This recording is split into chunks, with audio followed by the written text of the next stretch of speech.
देखिए, राहुल गांधी या एनडी के लोग जितने भी लोग हैं उन लोगों को कोई मुद्दा नहीं है।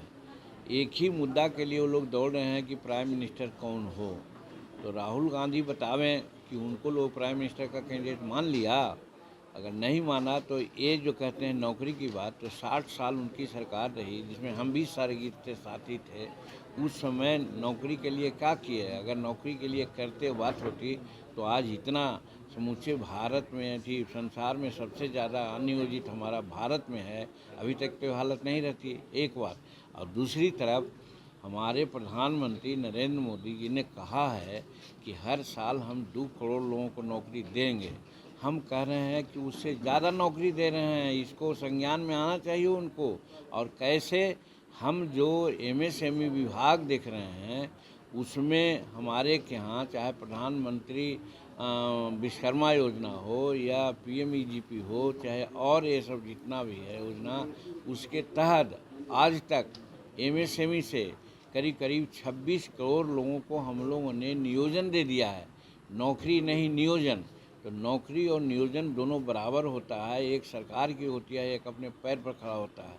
तो हम लोग यही जानते हैं कि जो अपने पैर पर खड़ा करके रोज़गार करता है वो बड़ा काम होता है। हमारे प्राचीन समय में नियोजित ही लोग थे, तब कि हमारा भारत जगत गुरु कहलाता था। तो आज 26 करोड़ लोगों को हमारा विभाग ने ही दिया है, जो 2016 से चल रहा है, 15 से चल रहा है। यानी कि 10 वर्षों में हम लोग 26 करोड़ दिया, तो उसका रेशियो क्या हुआ? और दूसरी बात, हम जो नियोजन देते हैं उसके लिए हमारे यहाँ पोर्टल है, पोर्टल पर रजिस्ट्रेशन कराते हैं। जो रजिस्टर्ड हो जाता है उनको नियोजन देते हैं। तो हमारे यहाँ जो उद्यम पोर्टल है, उद्यम असिस्ट पोर्टल है, दोनों मिला के 6 करोड़ लोग ऑलरेडी रजिस्टर्ड हैं। तो यानी 2632 करोड़ लोगों को हम लोगों ने नियोजन दे दिया। अब वो किसको नियोजन देना चाहते हैं, कैसा नौकरी देना चाहते हैं जो लोगों को भरमा रहे हैं? तो नरेंद्र मोदी जितना कहते हैं उससे तिगना काम कर रहे हैं। ये तो सिर्फ एक विभाग हमारा एमएसएमई में ही है, और बाकी जितने विभाग हैं उसका अगर जोड़ा जाएगा तो हर साल कम से कम 5-7 करोड़ लोगों को नौकरी दे रहे हैं नरेंद्र भाई मोदी जी। ये स्पष्ट होता है एक विभाग से। तो इसलिए वो सिर्फ जनता को भरगला रहे हैं। बिहार में उनकी दाल नहीं गलने वाली है। और अगर एनडीए एक साथ होकर के भी रहता तो भी कुछ नहीं होता। अब तो अलग अलग हैं, एक दूसरे से मिल रहे हैं, जैसे ढाल तलवार मिलते हैं उस तरह मिल रहे हैं। तो इसलिए वो दौरा करते रहें, अपना जो भी नारा देते रहें, उसका बिहार में कोई प्रभाव नहीं पड़ने वाला है। सर, वक्फ बिल को लेकर पूर्व केंद्रीय मंत्री आरकेसी सिंह ने बोला है कि बीजेपी ने जबरन जो है वक्फ कानून को लोगों पर थोपने का काम किया। जो ये कहते हैं उनको तो मैं समझता हूँ कि दिमागी दिवालियेपन के वो शिकार हैं। नरेंद्र मोदी इसमें कौन है?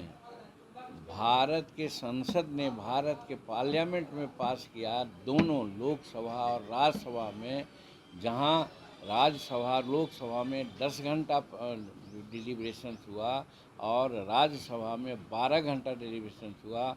फिर उसके बाद पार्लियामेंट्री कमेटी बनी थी, पार्लियामेंट्री कमेटी ने दर्जनों दर्जनों बैठकों की बात दौर चलवाया, लाखों लोगों से मुलाकात किया, सब लोगों से विचारों उपरांत बात की है और उसके बाद वक्फ बिल को पास किया गया। वक्फ बिल किसी धर्म के विरोध में नहीं है। वक्फ का मतलब होता है दान देना। तो दान देने वाले जो एजेंसी है, लेने वाला एजेंसी है, उसका यदि दुरुपयोग करेगा तो भारत की सरकार, भारत के लोग बैठे नहीं रहेंगे। आप लोगों को बताना चाहते हैं कि बॉम्बे में, मद्रास में, अहमदाबाद में और बहुत जो पटना में ऐसा है कि वक्फ की ज़मीन है, वक्फ का मकान है, जहाँ 20 लाख, 25 लाख, 30 लाख तक उसका रेंट आता है, लेकिन वक्फ में जमा होता है 10,000, 20,000। तो इस वो पैसा कमज़ोर वर्गों के उत्थान के लिए नहीं जाता है, जिसके लिए वक्फ किया जाता है, लेकिन ये लोग अपना हित में खर्च करते हैं। तो कहने का मतलब कि वक्फ का विरोध वही कर रहे हैं जो आज तक उसके पैसा का नाजायज़ फ़ायदा उठा रहे हैं। यहाँ नहीं, विदेशों में वो अपना उसका वो निवेश कर रहे हैं और उससे गरीब लोगों को कोई फ़ायदा नहीं हो रहा है। तो भारत सरकार ने गरीबों को, जिसकी जनसंख्या माइनॉरिटी में 70-80% है, उसके लाभ के लिए कहाँ इंजीनियरिंग कॉलेज खोला है लोग, कहाँ मेडिकल कॉलेज खोला है, कहाँ नर्सिंग कॉलेज खोला है, कहाँ एजुकेशन कॉलेज खोला है। इससे बल्कि इससे और जो हमारी आमदनी आज से 10 वर्ष पहले थी उसका 10% भी आज आमदनी न रह गई। तो फिर प्रशासन भारत का जिसका प्रधानमंत्री मुख्य हैं वो नहीं देखेंगे कि हमारे अंतर्गत क्या हो रहा है, तो उसी को मैनेज करने के लिए बिल लाया गया है। तो इसमें अगर परपरी किसी को बढ़ती है इसका मतलब है कि वह वक़्फ़ का वो नाजायज़ फ़ायदा उठा रहे थे, उनको दिमाग में ये बात आ रही है। नहीं तो बाई एंड लार्ज उस तबके के लोग भी आज खुश हैं। जैसे 370 कानून आया था, बड़ा हल्ला हुआ था, आज कहाँ है? सब कुछ समझते हैं, अमन चैन से रह रहे हैं। ये आपको 3 तलाक वाला मामला आया था, समूचे समझा कि धर्म पर बड़ा अत्याचार हो गया। लेकिन आज देखिए नारी सशक्तिकरण की तरफ से जो हिंदू मुसलमान की नारियां हैं सशक्त रूप में आज आगे सांस ले रही है। तो हर काम अच्छा हो रहा है, उसको वो लोग धर्म के चश्मे से देख करके परंपरागत बात को समझ करके एक सेंटिमेंट पैदा करना चाहते हैं। और विरोध के लोग भी एक तुष्टीकरण की नीति अपना करके वोट कमाने के लिए ऐसा काम करते हैं। लेकिन नीतीश कुमार जी, हमारे नरेंद्र मोदी जी ने ऐसा कोई काम नहीं किया है। जहाँ नीतीश जी की बात आई तो आपने नीतीश जी की बात जोड़ी, 4-5 संशोधन इन्होंने दिया। इनके संशोधन को मान करके पार्लियामेंट में संशोधन पेश किया गया, तभी इन लोग ने उसको समर्थन किया। तो हर तरह से मंजे मंजाए हो करके आज वक़्फ़ बिल को लोग पास किया है। इसमें अगर कोई आवाज़ उठाता है इसका मतलब कि वो लोभी है, वो शरारती है, वो उस गरीब परिवार को भला नहीं चाहता है। सर, तीसरा सवाल ये है कि वक्फ बिल जो है उसे लेकर इंडियन मुस्लिम बोर्ड जो है और शिया सुन्नी जो बोर्ड है वो दोनों ने याचिका दायर किया है। ठीक है, कोर्ट में जाना है, सही बात है। यहाँ न्यायालय सुप्रीम है, न्यायालय में भी जा सकते हैं, इसमें कहीं कोई दुमत नहीं है। गए हैं तो न्यायालय से भी जो फैसला आएगा देखा जाएगा। कोलकाता में सर रामनवमी जुलूस पर हमला हुआ है सर, इसके लिए पार्टी ने, हमको कोई पता नहीं है हल्ला हुआ है कि नहीं हल्ला हुआ है, ये सब संवैधानिक बात है, इस पर हम अभी कुछ नहीं कहेंगे। जब जानकारी हो जाएगी तो दूसरे दिन तीसरे दिन बात पूछिएगा तो बताएंगे। सर, राहुल गांधी के आने के बाद एक आकलन लगाया जा रहा है कि हो सकता है कि मुख्यमंत्री के जो दावेदार होंगे वो तेजस्वी यादव होंगे। अब देखिए, तेजस्वी यादव मुख्यमंत्री बनेंगे तब ना, एनडीए की सरकार एनडी की सरकार बनेगी तब ना। वो तो ख्याली पुलाव है, दीवार स्वप्न है, कहाँ से होगा? समीकरण हमारे एनडीए के साथ है। नीतीश कुमार के नेतृत्व में हम लोग चुनाव लड़ेंगे। नरेंद्र मोदी जी का आज चमत्कारिक नेतृत्व चल रहा है।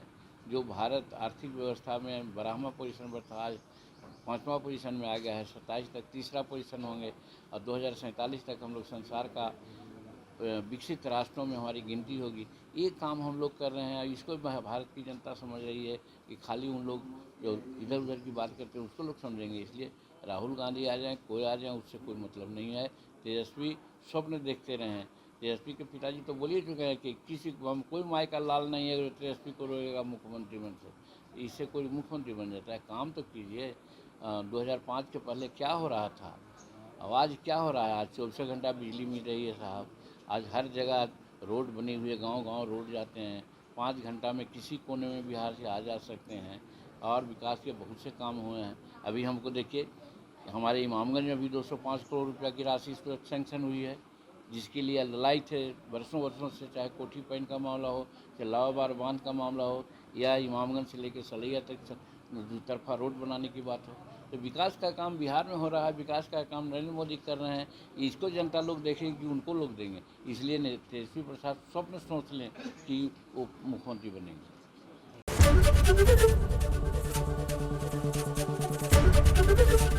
एबीपी गंगा, खबर आपकी, जुबान आपकी।